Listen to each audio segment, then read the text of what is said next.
E para começar então o nosso programa, eu quero chamar aqui um convidado muito especial, que é o Convidado 01.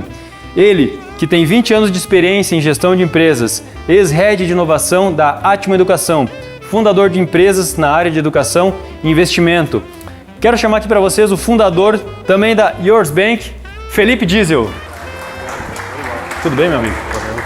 Obrigado pelo convite.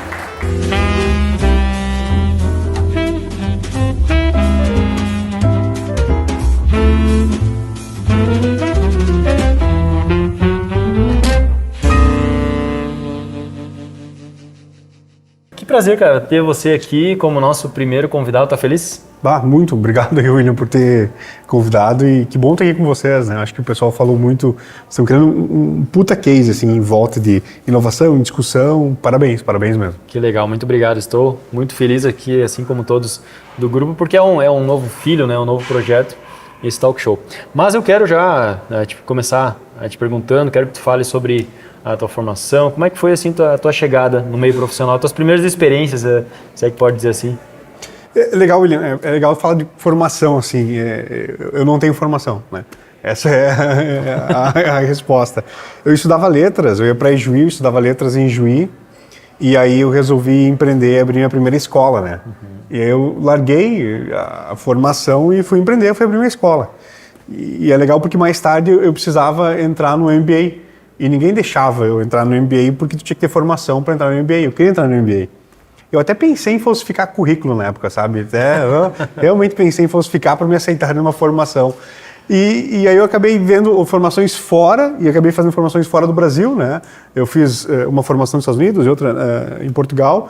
E aí, bom, conquistei meu MBA, fiz o MBA porque lá não precisa formação para fazer, né? Aí continuei. Então, eu não tenho formação, estudei letras, né? Muito bem, que legal. Aqui no teu currículo também tá como Google Innovator, delegado brasileiro em educação empreendedora no G20 do IEA. Explica para nós o que basicamente é isso aí para as pessoas aí que estão assistindo, Felipe. Cara, eu acho que tive muita sorte assim, em algumas coisas, né? O Google Innovator é um programa do Google para educação. Ele seleciona os professores mais inovadores para mentorar assim, sobre ferramentas Google. E eu participei desse programa em 2016. 2017. E a gente começou em Santa Rosa, junto com a Mind, junto com o Arthur Lawrence em Santa Rosa e a Agência de Desenvolvimento, a gente começou um projeto de formação de professores para tecnologia. Em 2017, né? E a gente formou 1.500 professores, 1.200 horas de formação desses caras para utilizar ferramentas de tecnologia na sala de aula. Foi um dos maiores projetos Google para educação no Brasil, assim. E por causa desse projeto, eu fui chamado para ser, então, desses Google Innovator, que são beta-testes das ferramentas Google para inovação, né? Para educação na escola. E olha só, a gente começou o projeto em 2017, a gente fez 3 anos de formação, 1.200 horas de formação para os professores e chegou a pandemia. E aí as escolas, elas migraram da noite para o dia, as escolas municipais mudaram da noite para o dia para um sistema online porque estavam prontas, né? Elas tinham passado por isso. E a gente conseguiu colocar todas as escolas, são 35 escolas que nós colocamos na época, a gente colocou elas dentro de um programa do Google Classroom, Google Cloud, que eles estavam tudo online. Então foi muito fácil fazer essa mudança e foi de graça, assim, para a cidade e para a região. Então é um projeto super legal e por esse projeto e um outro projeto que eu tenho, eu já publiquei 2 livros de empreendedorismo para a escola, né? E eu deixei eles liberados. E por causa desses projetos que eu tenho para a escola regular, eles me chamaram para ser delegado da educação empreendedora dentro do G20. Então, eu fui 2 anos, eu fui para Argentina e outro fui para Fukuoka, no Japão, representando e discutindo educação empreendedora lá. Bem legal, assim, foi muito bom, Não tenho formação, mas é um excelente currículo de vivências, né, Felipe? E aí essa tua experiência internacional, eu sei que também não partiu só por essas áreas, né? Eu sei que surgiu algumas viagens aqui pela região mesmo, como até no Paraguai. Me conta essa história do que tu ia para o Paraguai no começo da tua carreira, Felipe. Essa é muito boa. Porque eu queria empreender, né? Eu vim de uma família muito pobre, tá, William? A minha mãe era merendeira de escola pública, né? Então, um salário mínimo, menos salário mínimo. E eu sou o 8º filho. Né? Nossa. Então, 8. Eu tenho um, é difícil, imagina 8, né? Eu sou o 8º filho. E naquela época, os pais, quando nasciam os filhos, eles iam comprar cigarro e não apareciam mais, né? O meu pai é um desses, né? E até hoje deve estar fumando. E aí eu nasci, eu sou o 8º, ele foi embora e deixou minha mãe solteira. Solteira não, deixou minha mãe sozinha, tomando conta de filhos com um salário mínimo. Nossa. E aí minha mãe vendia bolacha... Isso em Santa Rosa. Em Santa Rosa, sim. Ela era merendeira do GECAM, o Porrares, na Escola Municipal, na Vila Beatriz. E aí minha mãe fazia bolo, cuca, bolacha, né, enfim, e para vender. E ela tinha, eu sempre digo que ela tinha um grupo de vendas altamente motivado, né, porque senão vendia, apanhava. Então eram os 8 filhos que batiam na porta dos vizinhos e vendiam as bolachas dela. E aí a gente dava um jeito e tal. Então eu comecei ali. E eu comecei a trabalhar e eu queria empreender, eu queria ter o meu negócio, sabe? Porque uma vez, eu li quando eu tinha 17, 18 anos, o Pai Rico e Pai Pobre. E lá ele deixa muito claro, assim, a visão que, cara, se eu quero ser rico na visão, né, milionário, enfim, se eu quiser ser rico, eu vou ter que ter meu próprio negócio, né? Porque prosperidade, assim, nesse sentido. Ninguém foi rico trabalhando para o outro, né? Uhum. Então, eu estava pensando muito sobre isso e eu queria empreender. E eu trabalhava como professor de idiomas numa escola de Santa Rosa. E eu consegui guardar algum dinheiro. E com esse dinheirinho que eu tinha ali, eu cheguei pro meu patrão e disse, cara, quero ser teu sócio. Ele falou, mas eu não quero sócio, eu não tenho sócio. Não, mas eu quero ser seu sócio. Tá, então se eu não for teu sócio, eu vou ser teu concorrente. E aí eu virei concorrente dele, né, abri escola a uns 80 metros da escola dele. Tive uns 80 alunos que depois vieram para mim, né, e eu precisava de grana para abrir a operação, eu não tinha dinheiro. E como eu saí da empresa e eu precisava de 40 mil reais para abrir, eu comecei pro Paraguai com meu irmão. E eu comprava coisas no Paraguai e vendia para ganhar dinheiro. E uma história curiosa dessa ida, a gente ia de carro e sempre parava uns carros para pegar. Cara, e sempre pegava as mandas, assim, eu tava de saco cheio já. E não ganhava dinheiro. E eu percebi que não paravam moto.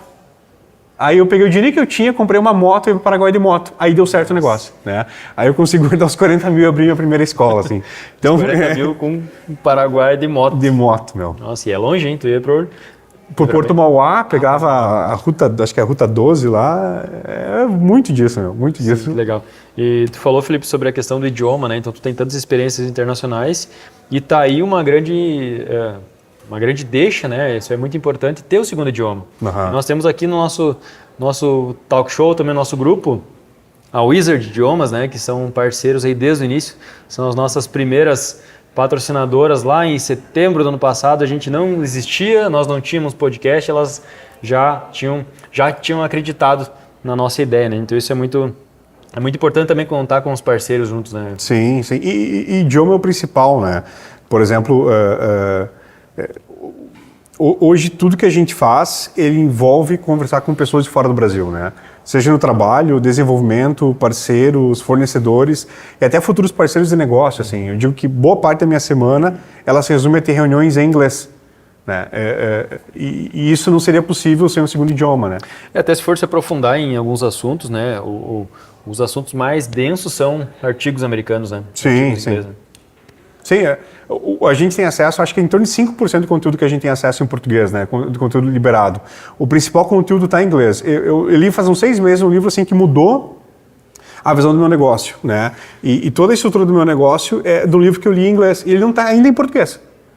Então a gente tem ainda dificuldade de acesso a muita informação porque demora para chegar, né, cada vez menos, mas ainda demora para chegar, né, e muita da informação que a gente tem é traduzida.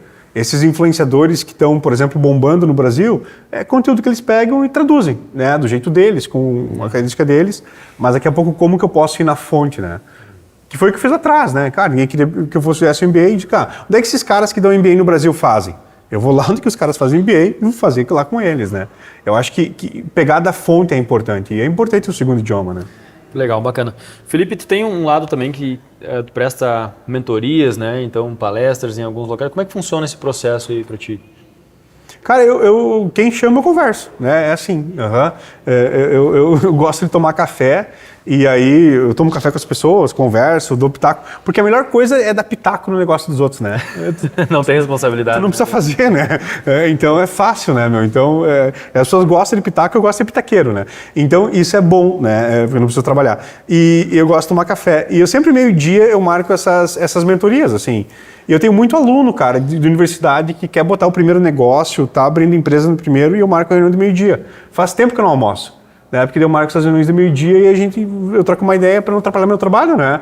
E eu não vou embora almoçar, então eu marco no meio-dia. Todo meio-dia eu tenho conversa, porque não que a gente andou muito, sabe? Eu digo, a gente tá no meio do caminho, tá no começo da estrada e tal, mas acho que algumas coisas a gente aprendeu errando, né?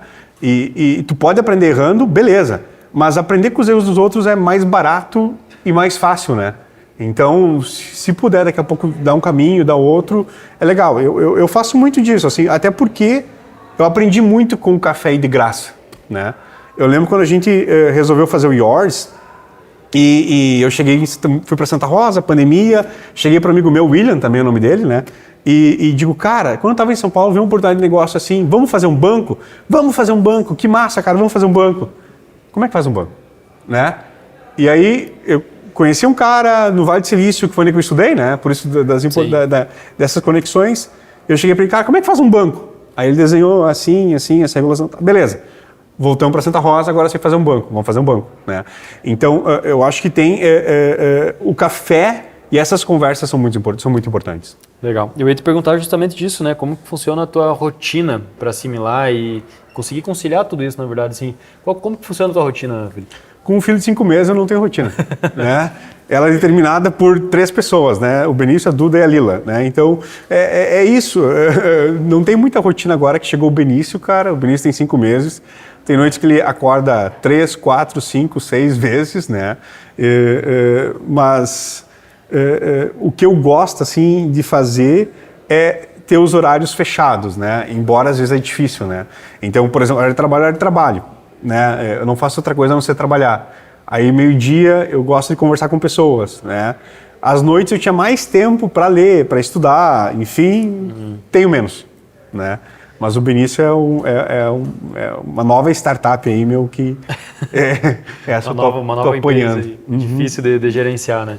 Eu não tenho experiência de ter filhos ainda, mas nós temos aqui no grupo alguns papais e mamães, né? Temos o próprio Roger também, aqui do Los Passos, né? A Maria está com 13 anos, então tem uma experiência vasta. E no próprio grupo que eu estava falando, o Bruno é o mais recente, papai, o Fernando também, né? Tá com a filhota de 1 ano. E o Bruno tá aí com o Bernardo, vai fazer 1 mês recém, então ele tá naquelas lá, não tá conseguindo dormir direito, a Pamela também, então vai um abraço para ele aí. E ele, inclusive, que também estaria aqui apresentando o Talk Show, né? Ele que tem essa expertise também. Então é uma experiência que eu quero ter ainda, tá? Daqui a alguns dias. E falando sobre os erros aí que tu começou a comentar, nós estávamos falando dos bastidores, né, que as pessoas elas têm muito aquilo de perguntar o que tu fez para dar certo, mas esquece de perguntar, tá, mas quais foram os caminhos que tu percorreu e que tu errou e que aí tu conseguiu aprender? Tem alguns assim que tu pode destacar para nós? Cara, tem vários, assim. A gente erra muito todo o tempo, assim, isso é normal. Até que tu monta uma cabeça que, cara, errar faz parte do processo e vamos errar. Se é para errar, vamos errar rápido e errar barato, né? Eu acho que é esse o ponto que eu converso com muito... Porque quando tu conversa com alunos, assim, cara, e se eu errar? Ok, é aprendizado, né? Eu tive 2 empresas atrás, a TGF, né? A TGF é The Good Fellows, né? Os bons companheiros. Nós éramos 3 ótimos amigos, fazer churrasco, abrir uma empresa, hoje ninguém se conversa, né?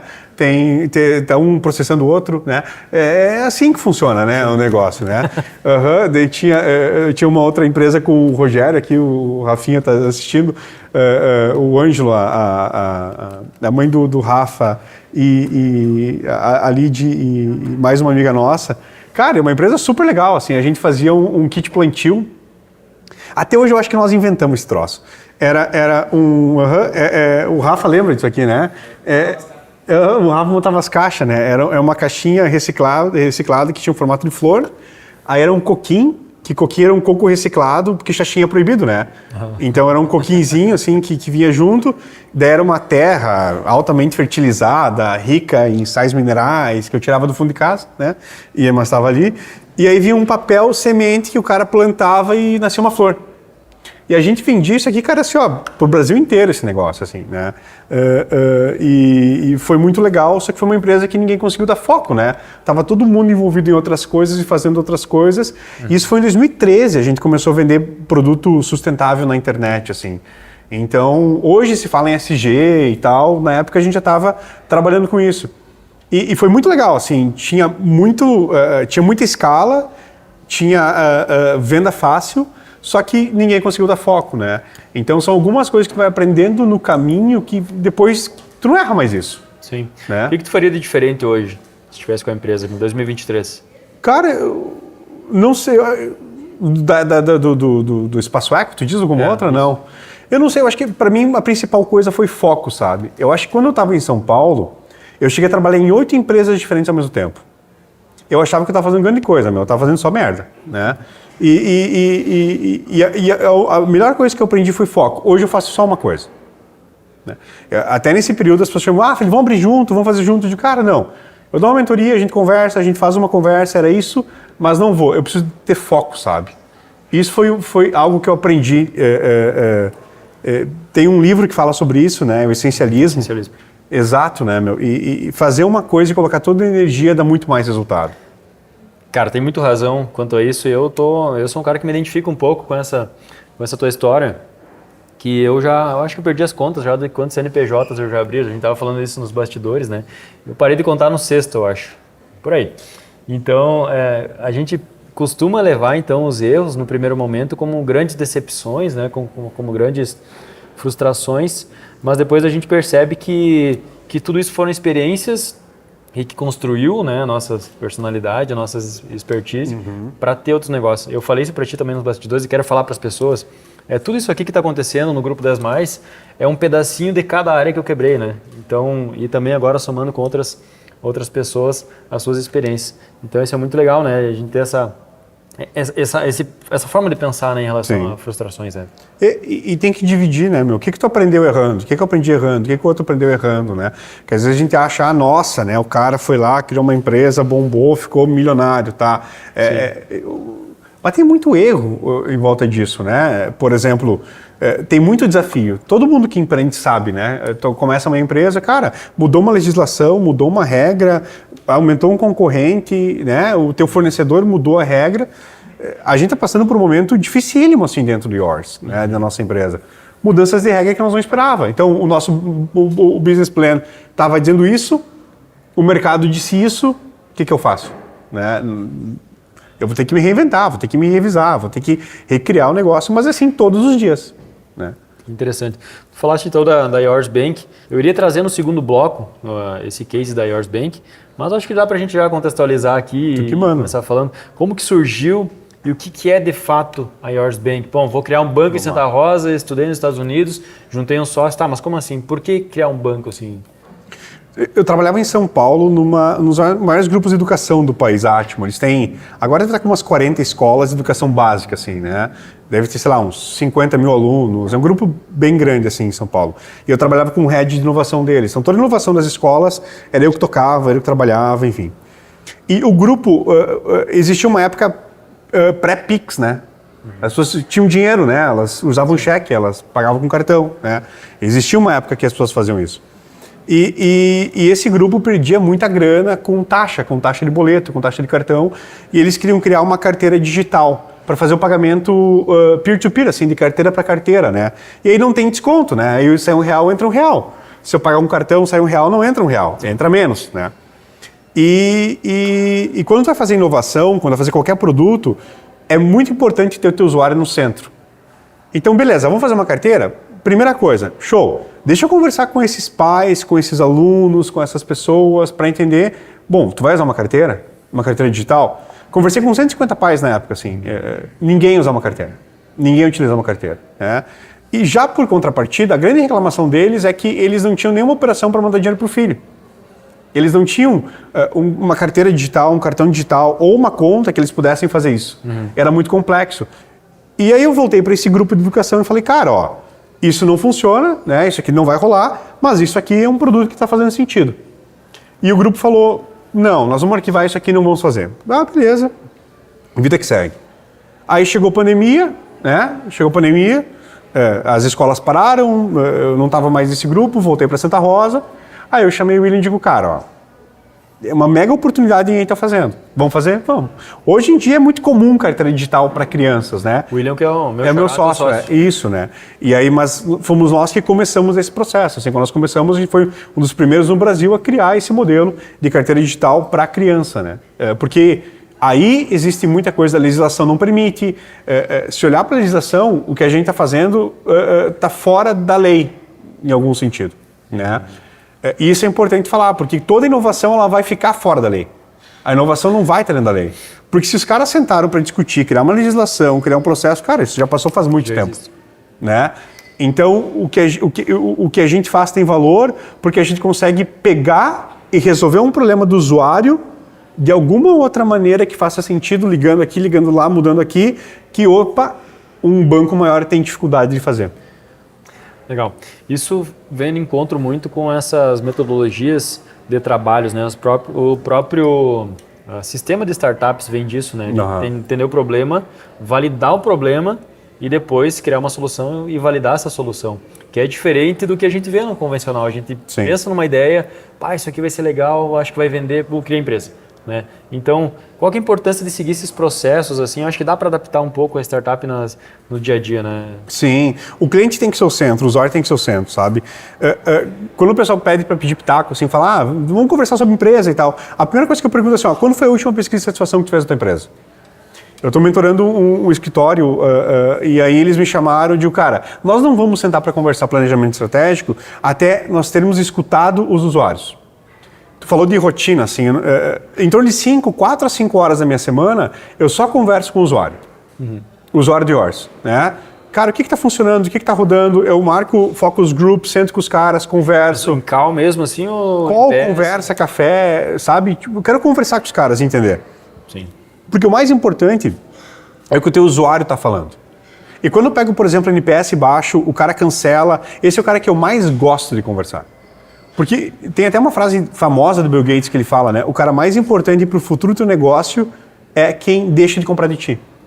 O cara mais importante para o presente é quem compra. Show. E esse cara é importante porque ele está comprando de ti. Gerou caixa. Mas o mais importante para o futuro do teu negócio é o cara que deixa de comprar de ti. Esse cara é importante, porque ele vai conseguir dizer onde é que está errado, o que tu está errando estrategicamente ou na operação. Então, esse é o ponto. Colocar o usuário no centro, sabe? E construir a partir daquilo. Porque muitas vezes nós empreendedores, a nossa inovação é o William fez isso, cara, também vou fazer. O William está comprando mais barato. Cara, onde é que ele está comprando que eu vou comprar mais barato também? Né? Eu olho só meu concorrente, não é?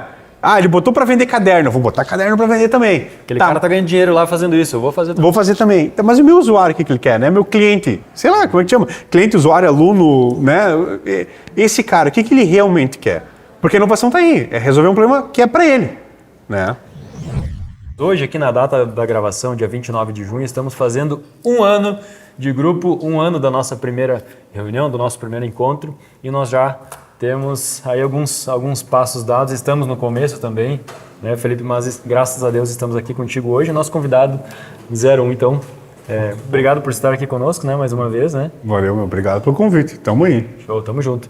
Vamos seguir nossa conversa aqui que está muito boa, não sei se é das pessoas que estão assistindo em casa, é do habitual falar sobre isso, né, ou não, mas esse tipo de iniciativas, né, startups, né, todos esses modelos de negócios, é a tendência, é algo que a gente precisa voltar aos nossos olhares, né? Então, porque aqueles métodos convencionais que talvez deram certo até agora, pode ser que não tenha mais a eficácia daqui para frente. Então, Felipe, sobre a Yours Bank, que nós estávamos falando sobre um banco para crianças, né, adolescentes de 10 a 18 anos, como é que funciona? Qual que é a principal dor, digamos, que o Yours Bank resolve assim, para as pessoas?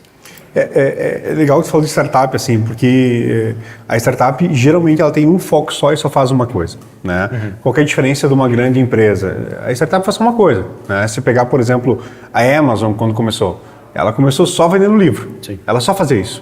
Então ela fica tão bom fazendo alguma coisa que, beleza, e depois ela pode escalar, né? Enfim, tem vários modelos que ela pode seguir. A gente só faz uma conta para menor, é só isso. Né? Então, na real, nós temos 2 propostas de valor. Para o o filho, né, para o adolescente, é transacionar, é pedir cartão, é utilizar o cartão crédito com o nome dele, a bandeirinha dele, e enquanto para o pai a nossa proposta é educação financeira. Porque além de ser um banco transacional, que o filho vai mandar dinheiro, recebe dinheiro, né, a gente trabalha com muito foco em educação financeira. Então ele vai ter trilhas de conhecimento, que ele vai aprender como economizar, como investir esse dinheiro dele, ele vai poder simular investimento. Então, uma criança de... Meu filho, o Benício tem conta no Yours, né? 5 minutos já tem conta, já. Tem, meu. Ele não simula investimento, né? Daqui a pouco ele vai simular. O que é uma renda fixa, uma renda variável? Como é que isso se comporta, sabe? Então, são coisas que nós temos dentro do app que ajuda a criar objetivo, guardar o dinheirinho dentro de objetivos, caixinhas. Então, são coisas que, muito mais do que isso, a gente só faz isso. É diferente de um grande banco, né? Um grande banco está olhando para muita coisa. Várias soluções. Ele está olhando para empréstimo, está olhando para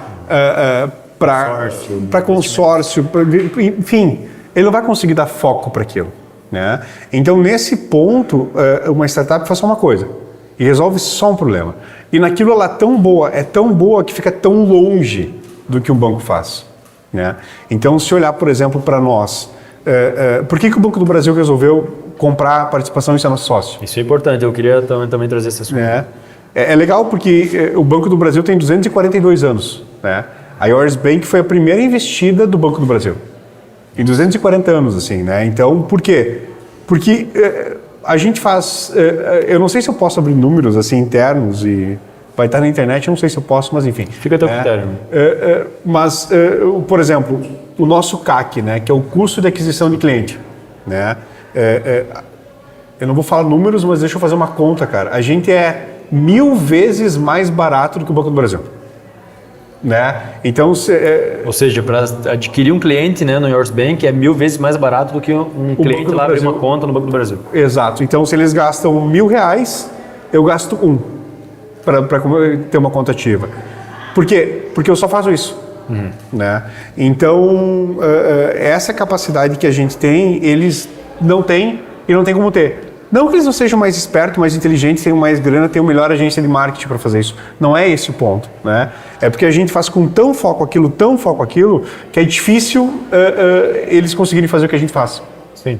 Eu quero trazer um ponto aqui antes da gente falar sobre o próprio Banco do Brasil, desse investimento, né, na modalidade de Venture Capital. A gente vai falar de uma forma mais leve aqui também, mas no começo, né, como que tu percebeu que tinha potencial, como que tu validou essa ideia?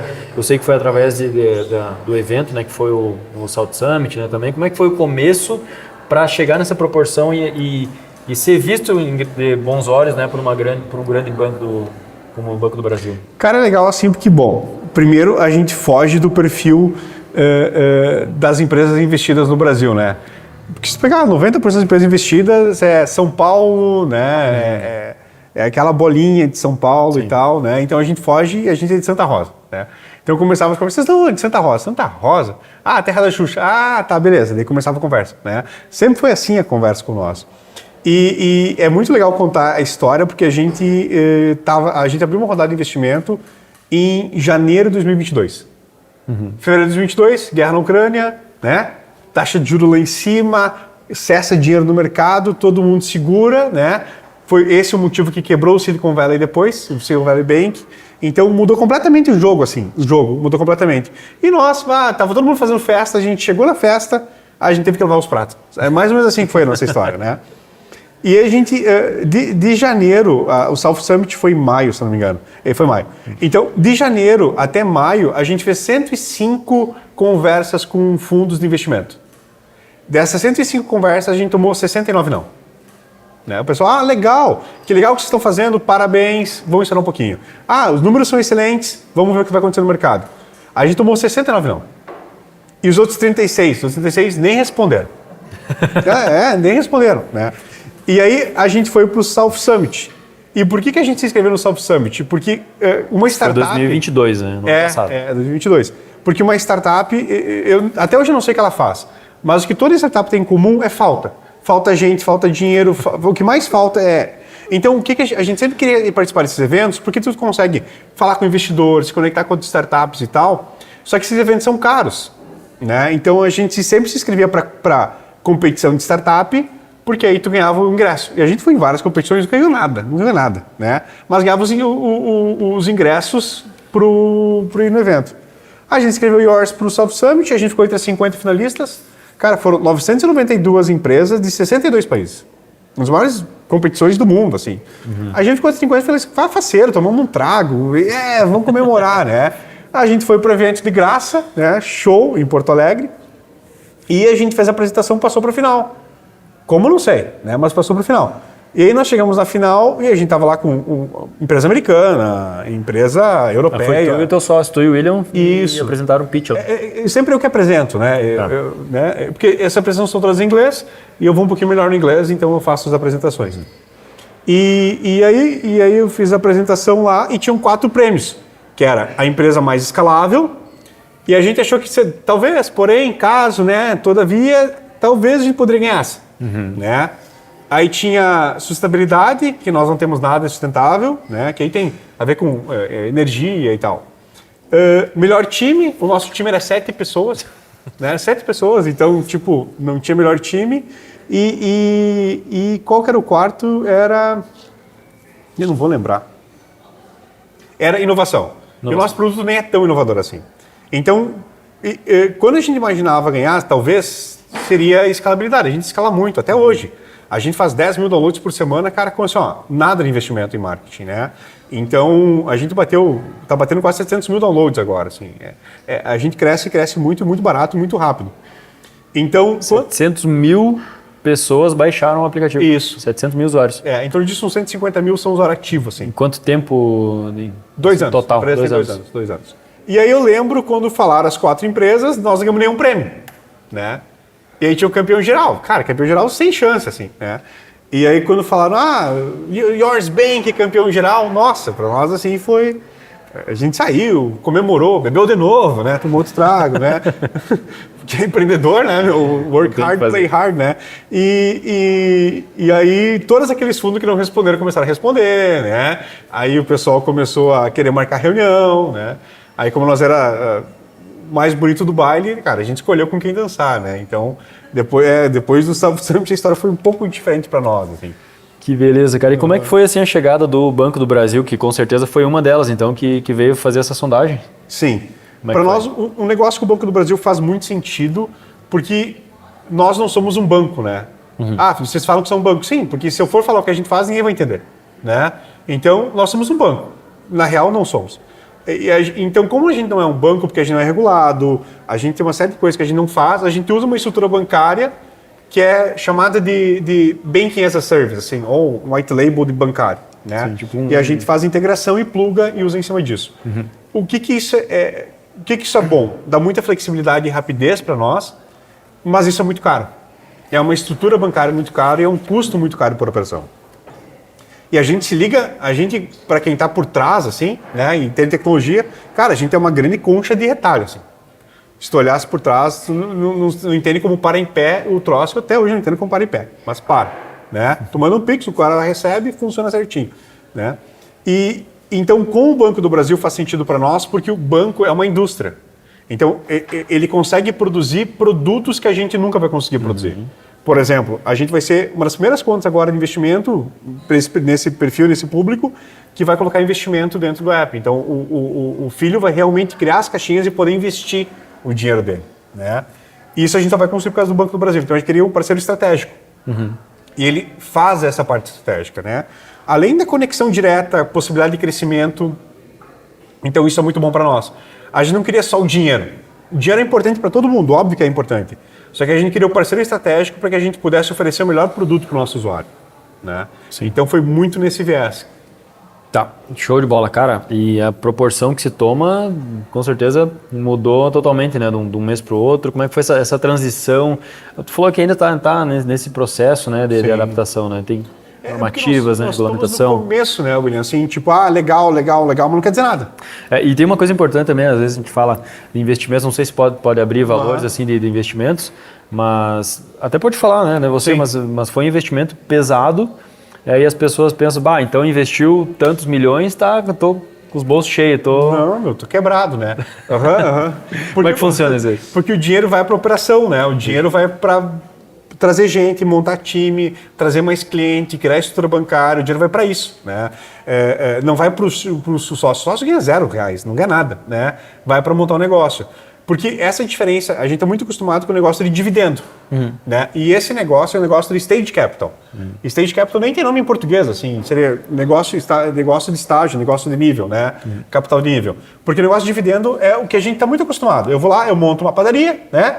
Eu faço pão por R$1, vendo por 2, eu tenho uma margem de 1 pila em cada pão, no final do mês eu ganho 20% de lucro. Né? Sobrou, sei lá, R$20 mil da operação, eu embolso uma parte daquilo, outra parte fica para o negócio e assim eu vou crescendo. O negócio do Stage Capital, que é esse que vocês veem as empresas rodar, é um pouco diferente. Eu aprendi a fazer um pão. Eu fiz um pão por R$1, vendi por 2. A lógica seria eu voltar, né, fazer 2 pães agora e vender esses 2 pães e ganhar R$4. Aí vender os 2 pães, voltar, fazer 4 pães e vender 8. Essa é a lógica normal do negócio. O Stage Capital funciona diferente, assim. Eu vendi um pão. Aprendi a vender um pão. William, eu sei vender um pão.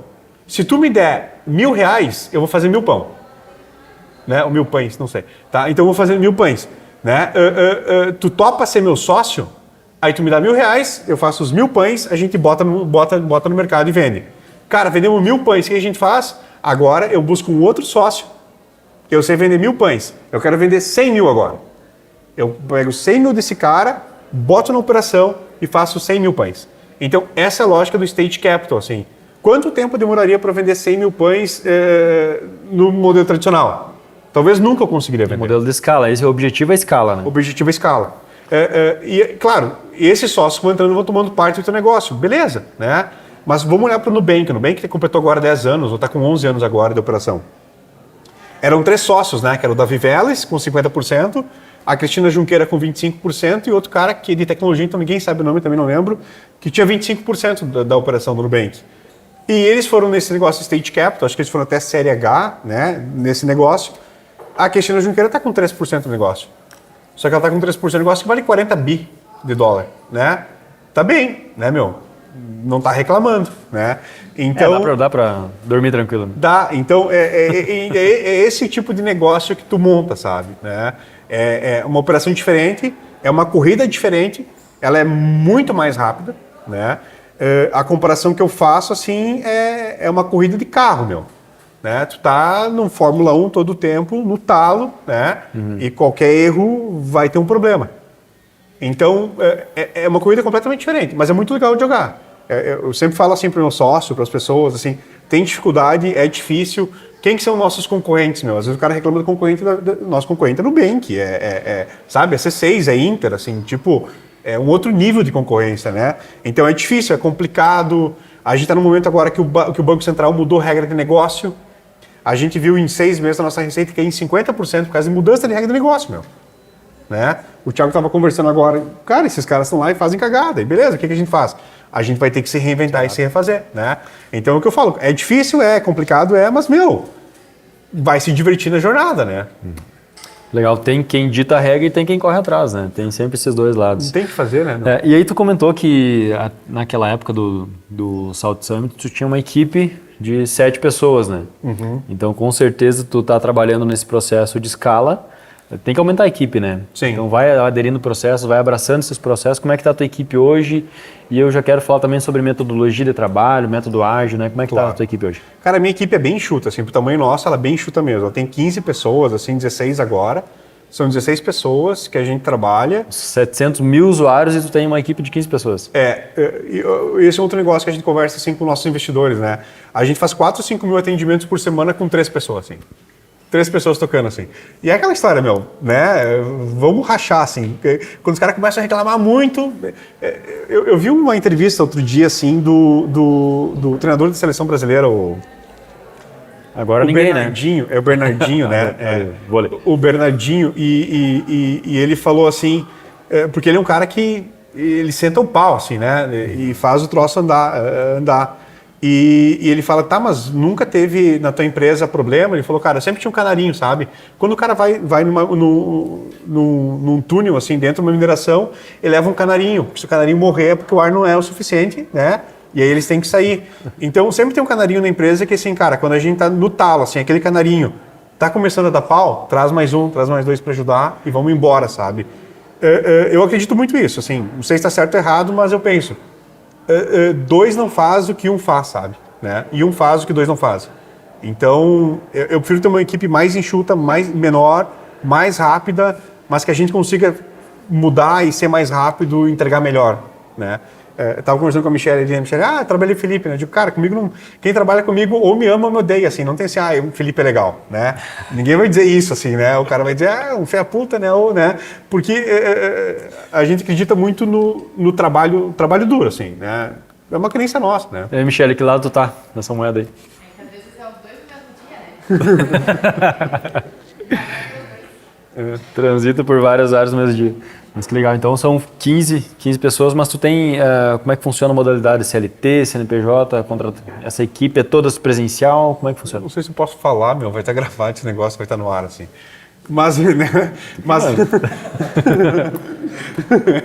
sacanagem.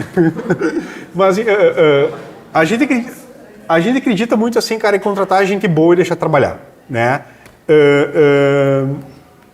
Eu não sei, assim... a gente contrata as pessoas, eu digo, cara, tu pode escolher, tu pode ser CLT ou PJ, eu digo, dou 2 salários, salário que eu te pago, porque o governo pega isso aqui é que eu gasto, né, eu posso pagar PJ, é a pessoa que decide, né? Eu acredito muito que a pessoa tenha capacidade de se organizar. E com nós, assim, é muito. A gente abre a semana, cria os cards da semana, que são as atividades, que cada um tem que fazer, e, se vira, sabe? Né? Eu, de preferência, não quero nem saber onde é que tu tá trabalhando. Se tu trabalhar aqui, eu tenho que pagar luz para ti, então se vira, sabe, né? E a gente trabalha muito, cada um entrega as atividades, não importa a hora que entra, a hora que sai, as pessoas entendem esse modo de trabalho, sim, sabe? Porque elas têm que fazer as entregas. A minha equipe, ela é toda distribuída, né? Eu tenho pessoal em Santa Rosa, mas eu tenho uma equipe em Porto Alegre, tenho gente em São Paulo, tenho gente no Rio trabalhando, agora tem um cara na Austrália, e, não tem como trabalhar, dar clock-in e começar a trabalhar. Então, a nossa cultura é, a gente cria as atividades e faz um modelo ágil de entrega mesmo, né? Então, a gente abre as atividades. Eu entendo o que tu quer dizer, Felipe, e até aqui na nossa plateia, as pessoas que estão assistindo pelo YouTube, tem muitos empresários, né? Muitos empregadores. Eu acho que isso é importante ressaltar, e eu entendo o que tu falou, do teu método de trabalho, para o teu modelo de negócio, faz sentido ser dessa forma, né? Então não adianta a gente pegar uma indústria de imóveis, por exemplo, e falar, todo mundo de home office. Não funciona. Não funciona. Então tem várias formas de entender o seu negócio. Da tua forma funciona assim, então tu adaptou para não onerar, né? Tanto trabalho como travar os processos, como custo também, né? Sim. E assim, a nossa empresa funciona assim. Funciona diferente? Não sei. Tá certo? Não tá. Só funciona assim, né? Então, mas é uma coisa que eu gosto de trazer isso para as pessoas se questionar. Cara, será que eu preciso de tanto processo? Será que eu preciso de tanto de controle, né? Deixa os caras trabalhar. Sim. Bom, a gente está falando então bastante aqui sobre negócio, inovação, né? Metodologia de trabalho, né? Método ágil. Falamos sobre investimentos e nós temos mais um quadro aqui no Papo Inspirador, que é o quadro Economia e Finanças. Eu quero chamar aqui meu xará, William Porne, da XP, da Esperato Investimentos, aqui então de Santo Ângelo, para falar aqui no quadro então Finanças e Economia. Olá, vamos para o Minuto Finanças e Economia. Em junho, o Banco Central do Brasil optou pela manutenção da taxa Selic em 13,75. A expectativa do mercado é que ainda no terceiro trimestre ocorra uma queda da taxa básica de juros. Com relação à inflação, as expectativas inflacionárias vêm descendo nas últimas semanas, inclusive o próprio Copom, em seu último comunicado, pontuou que enxerga uma inflação para 2023 em 5% e para 2024 em 3,4%. Os DIs futuros vêm cedendo desde o início do ano com uma queda de 200 bases. Esses dados são muito importantes porque eles refletem muito a precificação dos ativos no mercado. Em abril, segundo a FenaPrevi, os fundos de previdência privado aberta atingiram o valor de 1,2 trilhão de reais em ativos. Esse número é bem relevante, equivalente a 12% do PIB. Ponto importante aqui é que há muitos fundos de previdência com uma boa rentabilidade, equivalente a CDI ou até superior ao CDI, mas os maiores fundos, com 10 bilhões, 20 bilhões, 30 bilhões, apresentam uma rentabilidade não tão satisfatória. Agora voltamos aí para o estúdio com o papo com o Felipe Diesel. Obrigado, William. William, que é especialista em investimento da XP, da Esperato Investimentos, aqui de Santo Ângelo. Felipe, chegou um momento tão especial aqui para nós, que a gente quer ouvir, então, a voz do público, né? A voz do público é a voz de Deus, como a gente costuma falar, e tenho certeza que tem muitas cabecinhas ali pensando e já, de repente, quer trazer alguma dúvida, uma pergunta para ti. Show. Topa responder aí, galera? Bora lá. Bora lá. Vamos chamar, então, a Aline. Como é que tá o público aí? Tem alguma pergunta, Aline? Olá, pessoal, eu tô aqui, né, William, no meio dessa plateia super seleta, né, que tá aqui absorvendo muito conhecimento com o Felipe, contigo também, e a gente tá, assim, muito feliz, né, a plateia tá super animada de estar aqui nesse momento tão especial pra gente, que a gente resolveu não só celebrar esse 1 ano do grupo, mas também dar mais um passo aí na nossa caminhada, então, muito feliz, né, todo mundo aqui muito feliz, animado, e também muito curioso, querendo absorver ainda mais conhecimento. Então, eu queria chamar aqui a minha xará, a Aline, que vai fazer aí a primeira pergunta para o Felipe. Aline, boa noite, fica à vontade então. Muito obrigada. Felipe, é um prazer te escutar, eu te acompanho pelo LinkedIn, adoro os teus textos, né? E queria fazer uma pergunta aqui, papo de vendedor. Tu comentou dos 38 nãos que tu tomou, né? Vários nãos. Como é que é lidar com esse não, né? Eu, como trabalho na linha de frente na venda, às vezes é muito difícil escutar um não. Como é que é a tua resiliência? Como é que foi, assim, para ti lidar com o não? Como é que é? Divide um pouco comigo aí para me ajudar um pouco. Boa pergunta, né, Felipe? Então conta para nós aí o que tu acha. Mas o não tu vai tomar, né? É óbvio que vai tomar o não. Uma coisa que trabalha em venda, a gente trabalha em venda, né? A venda, para mim, é funil de venda. Uhum. É funil, né? Então, por exemplo, o meu funil é 10 ligações para 5 agendamentos, né? Para 2 reuniões e uma venda, esse é o meu funil, né? E eu acho que, quando eu trabalhava em vendas, hoje eu não trabalho mais em vendas quando eu trabalhei muito em vendas, né? Eu sempre chamava meta burra e a meta esperta, né? A meta burra eu quero vender 10 novas coisas, né? 10 novos produtos, 10 novos cursos, né? A meta inteligente cara, eu tenho que fazer 100 ligações, marcar 50 agendamentos para ter 2 reuniões para isso. Então, é funil. E o vendedor que não entende funil, ele não entende o processo. Eu não vou ligar para 10 caras e vou fazer 10 vendas. É óbvio que não, né? Isso não vai acontecer. Então, se tu entende muito bem o funil, aí vira ciência.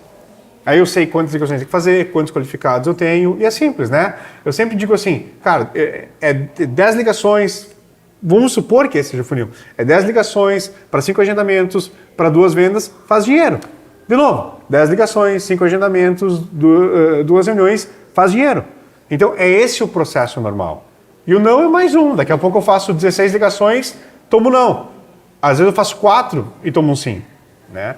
Então, é o processo normal, assim, cara, é mais um não. E o não é contra ti. Eu não gosto da Aline. Nada a ver, não é momento, né? Eu acho que eu sempre fui o gordinho feio da escola, então não, sei que vou tomar, né? Que legal. E isso varia muito, né, de negócio para negócio, porque eu preciso entender qual que é a minha taxa de conversão, né? Então, quantas pessoas eu preciso abordar para porcentagem que vai converter. O Thiago também fala muito isso, o Thiago Veiga, né? Então, quando a gente assume que o não, ele é óbvio, né? Isso acaba tudo ficando mais fácil, mais leve a nossa caminhada. Tem mais uma pergunta, Aline?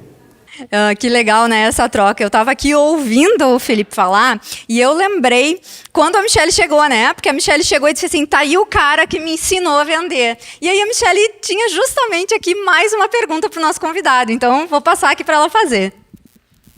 Então, boa noite, William, boa noite, Felipe, né? Como eu falei na chegada, foi tu que me colocou nessa encrenca que é a venda, né? E agora, pensando enquanto tu falava, foi tu que me colocou também no mercado empreendedor. Então, foi por aí que eu comecei. Fui tua funcionária, né? E como tu disse, tem momentos que a gente odeia e ama o nosso chefe, e isso acontece no mesmo dia, como tu falei antes, né, William? E pensando, Felipe, um pouquinho na trajetória, eu gostaria de te perguntar, e é uma das coisas que eu fui aprendendo e hoje consigo retificar já uma das frases que eu mais ouvi, conselho se fosse bom, a gente não dava, a gente vendia, pois hoje a gente vende, né, e chama de mentoria. Então, eu já fui tua aluna também nas mentorias, né, e gostaria de te perguntar hoje, te colocar numa posição um pouco diferente. Imagina aí que o Benício tem os seus 20 anos, né, os seus 18 anos, e ele vai chegar para ti, ele vai falar, pai, quero abrir uma startup, o que eu faço agora? Então, gostaria de saber mesmo, porque eu não tenho 18, tenho um pouquinho mais, assim, um dedinho a mais que isso, mas realmente entender de uma pessoa que já passou por tanta coisa, por tantos mercados, né? Quero abrir uma startup, e agora? Boa pergunta, Michele. Eu acho que se eu for empreender, e sempre quando alguém for empreender, eu tenho que achar um problema e ser apaixonado por um problema, sabe? E se eu me apaixonar pelo problema, não pela solução. E isso é muito óbvio, assim. Se eu me apaixonar pelo problema, eu vou conseguir resolver aquele problema. Tem um investidor do Vale do Silício, o Vinod Khosla, é um cara que investe em várias empresas, assim, no Vale do Silício. E ele tem uma frase que eu acho maravilhosa. Encontre um problema, né, e todo problema é uma oportunidade. Quanto maior o problema, maior a oportunidade. E isso eu acho maravilhoso. Ninguém te paga para resolver um não problema, né? Ninguém te paga para resolver uma coisa que não é um problema. Então, foca no problema. Encontra o problema. E depois que tu encontrar o problema, conversa muito com o usuário daquele problema. Mas muito mesmo, assim. O foco tem em resolver aquele problema. Beleza, entendi o problema, falei muito com o cara e eu vou botar rodar um produto amanhã, um protótipo amanhã. A pior coisa possível, mas eu vou rodar alguma coisa amanhã, sabe? O meu produto vai demorar 6 meses para lançar. Não pode. Tem que demorar 6 horas, né? Então, entendi o problema, conversei muito com o usuário e eu vou prototipar. E eu faço inúmeros protótipos. Quando agora está funcionando, aí eu vou pegar recurso e vou lançar o negócio, sabe? Então, foca muito no problema e no usuário do problema. Porque, volta a falar, a inovação, às vezes a gente acha que copiar o cara. Não é. A inovação é resolver o problema daquele carinha lá, né? Legal, muito bacana. Eu acho que eu até vou trocar de lugar aí com vocês, tá? Vocês estão fazendo umas perguntas muito pertinentes. Estou gostando de ouvir. Muito legal, Felipe. Tem mais perguntas aí, Aline? Tem mais pergunta, William. E tem pergunta de um cara que é nosso amigo e entende tudo de inovação, empreendedorismo e vendas. É o cara das vendas, né? Então tem pergunta do Thiago Veiga. Vou deixar aí ele perguntar direto para o Felipe. Muito boa noite a todos. Filipão, sempre é um prazer. Tá tudo maravilhoso. Eu sempre digo lá na empresa o seguinte, que meu corpo é presente, mas a minha cabeça sempre está no futuro, né? Eu acordo de manhã, eu sei que eu estou lá de corpo presente, mas minha cabeça sempre tenta estar 1 ano, 2 anos para frente. Qual será a próxima grande virada de chave da Yours Bank? No teu pensamento, na tua visão, qual será? Essa é a pergunta. Que grande pergunta, hein, Tiagão? E aí, Felipe, o que faz? Qual que vai ser o próximo passo ou essa grande virada de chave da Yours Bank? Eu acho que a resposta é um pouco desmotivadora, assim, sabe? Porque eu sinceramente, eu não acredito em grandes coisas. Eu acredito em pequenas coisas feitas várias vezes, sabe? E isso é uma coisa que eu acredito muito, assim. Fazer um básicozinho bem feito, sabe? E eu sempre trago esse caso, eu gosto de ilustrar esse caso, né? E é um caso que, para mim, tem o livro Grandes por Opção, do Jim Collins, assim, que é um cara que fala muito sobre negócio e eu adoro ler o que ele fala sobre negócio.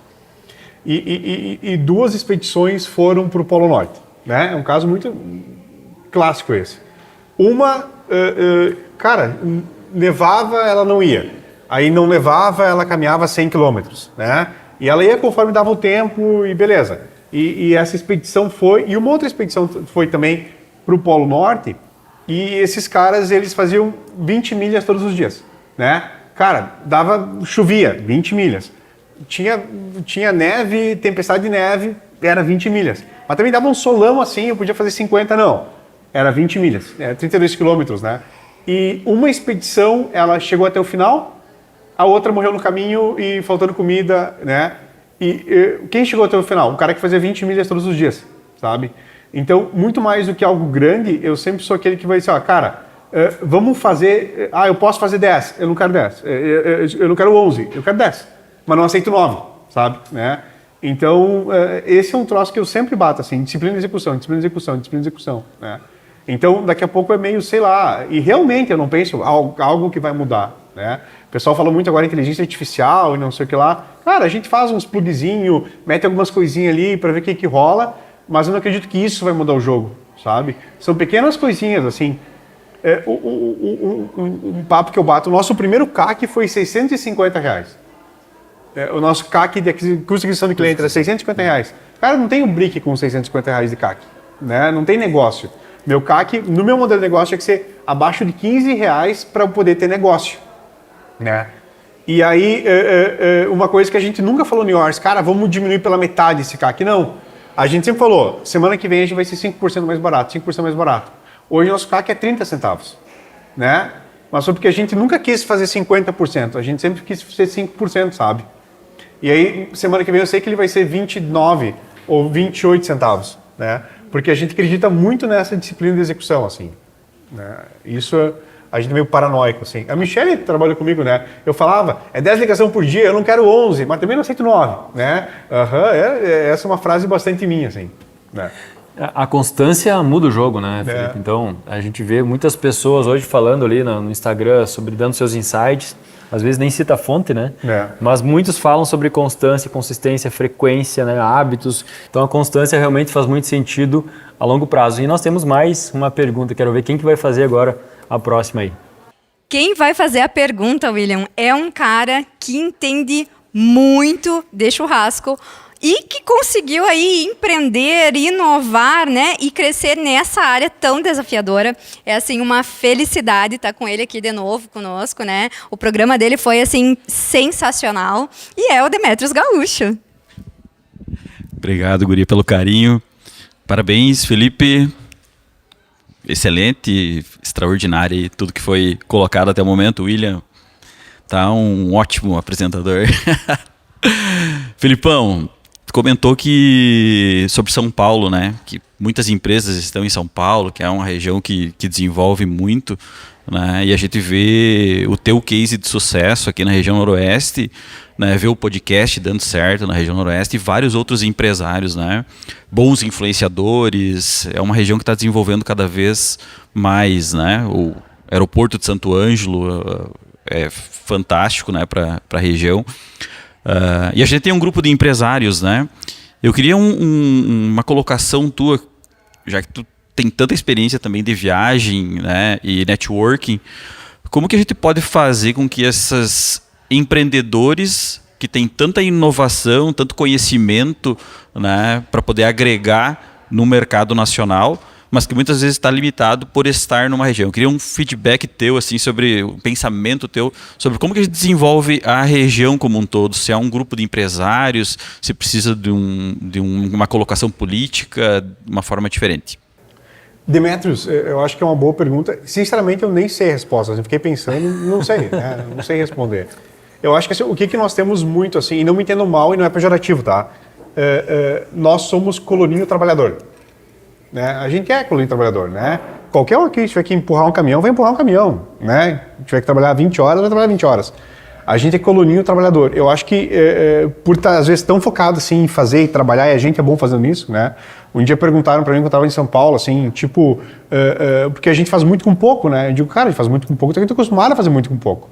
A gente faz muita venda com pouco cliente, né? A gente faz muita coisa com pouco dinheiro. A gente é acostumado muito com isso. Então, uma cidade maior e tal, fica às vezes impressionado como é que pode, né, meu? Porque é fácil, né? A gente é acostumado a jogar no difícil, é fácil.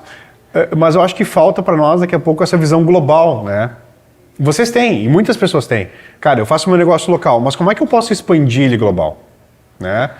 O caso do Yours, assim, a gente começou ali, está no Brasil inteiro, a gente está olhando Colômbia e Chile e já quer ir para outros países, sabe? Porque tem que ter essa cabeça global. Tem que estar testando o mercado, indo para o mercado, perdendo, né?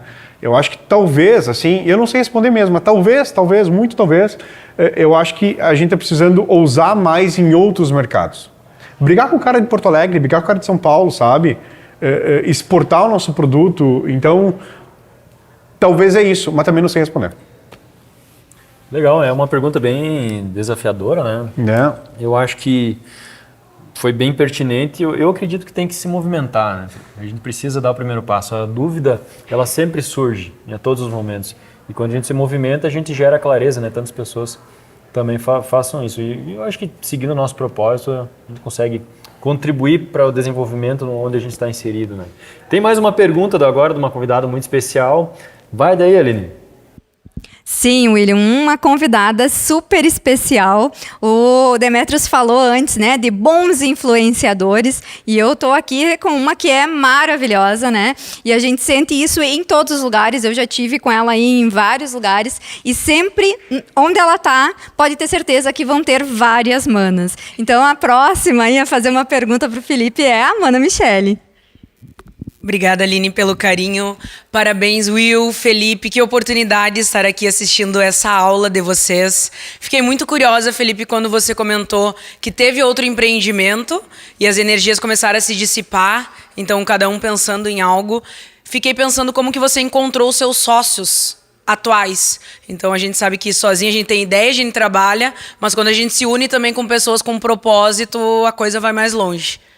Muito boa pergunta, né, Felipe? Afinal, a gente precisa andar com as pessoas certas. E aí?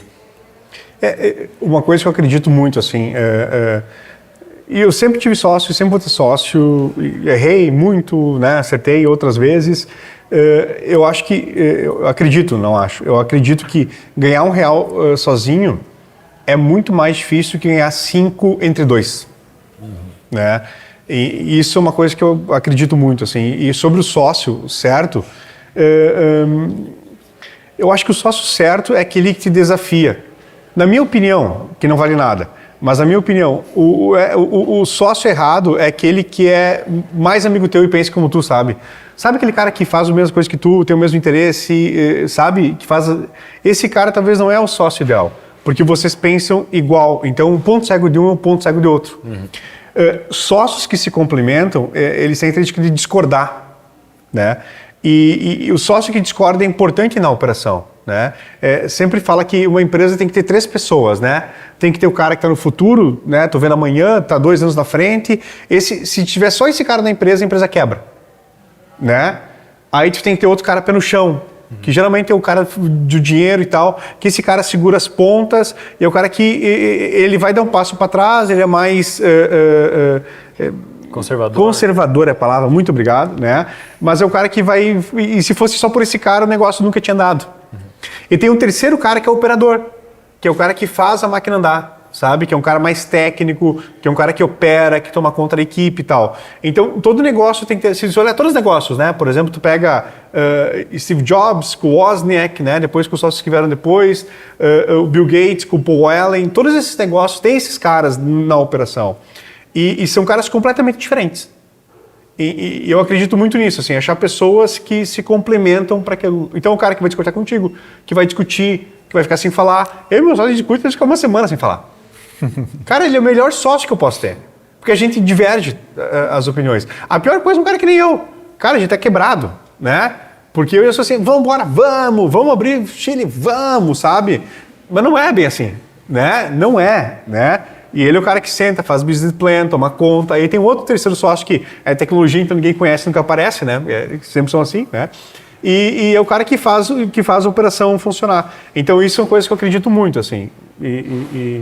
E algo que eu aprendi também, né? Tem um bom acordo de sócios. Isso é uma coisa que eu aprendi ao longo do tempo, assim. Hoje meu acordo de sócios tem mais páginas que o meu contrato, né, da empresa. Então tem um bom acordo de sócios, tem um advogado muito bom que faça isso, porque com um bom acordo de sócios não tem discussão. Sim. É isso que eu vejo, assim, posso estar errado, mas, né, é isso que eu acredito. Legal, interessante.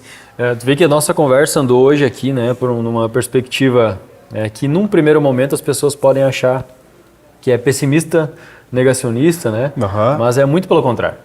Então é muito voltado à questão da precaução, de identificar os erros, de identificar as pessoas que deixam de ser os teus clientes, de sócios que tu acaba tendo desentendimentos, de frustrações, de falhas, né? Tantas coisas que a gente falou sobre isso hoje, né? Então isso, quando a gente aceita, igual a pergunta que a Aline fez também, quando a gente aceita o não, aí tudo fica mais fácil. Sim. Se a gente se frustrar com cada não que a gente receber, aí a gente acaba se frustrando com mais frequência e a nossa vida não anda. Bom, pessoal, Tá uma noite muito agradável e eu gostaria de ficar aqui muito mais tempo conversando contigo, com as pessoas que estão aqui também na plateia, mas nós temos um horário para cumprir, nós temos que encerrar e a gente te agradece muito por ter feito parte do Papo Inspirador, que é o primeiro talk show então do Grupo 10+, o primeiro episódio, né? Aqui na tua caneca já está o convidado 01. Obrigado. Essa ninguém vai mais ter, né? Então, parabéns e muito obrigado por ter aceitado o nosso convite. Eu gostaria de te convidar a fazer tuas considerações finais, né? Se tem uma mensagem específica, especial que tu queira deixar para todas as pessoas que estão nos assistindo aqui presencialmente e também no YouTube. William, bom, vamos lá. Eu acho que não tem uma mensagem final, assim. Uma coisa o Jorge Paulo Lemann fala no livro Sonho Grande, né? Que sonhar pequeno, sonho grande é mesmo trabalho, então sonho grande, né? E ele fala assim, sonhe grande, mas comece pequeno. Né? Então, sonhe grande, comece pequeno. E eu adiciono, na verdade não sou eu li alguém, mas não lembro quem que é, então eu digo que sou eu, né? Sonhe grande, comece pequeno e seja rápido. Né? Então, eu acho que isso, se todo mundo tiver, cara, todo mundo vai longe, né? Até errar rápido, né? Que legal, Felipe. Estou muito feliz. Valeu, William. Obrigado. Você está participando, então, do nosso primeiro episódio. E até o próximo, então, Papo Inspirador com o... Beijo, eu ia falar beijo. Beijo do gordo, né? Eu posso falar. Até mais, Valeu. pessoal. Até o próximo.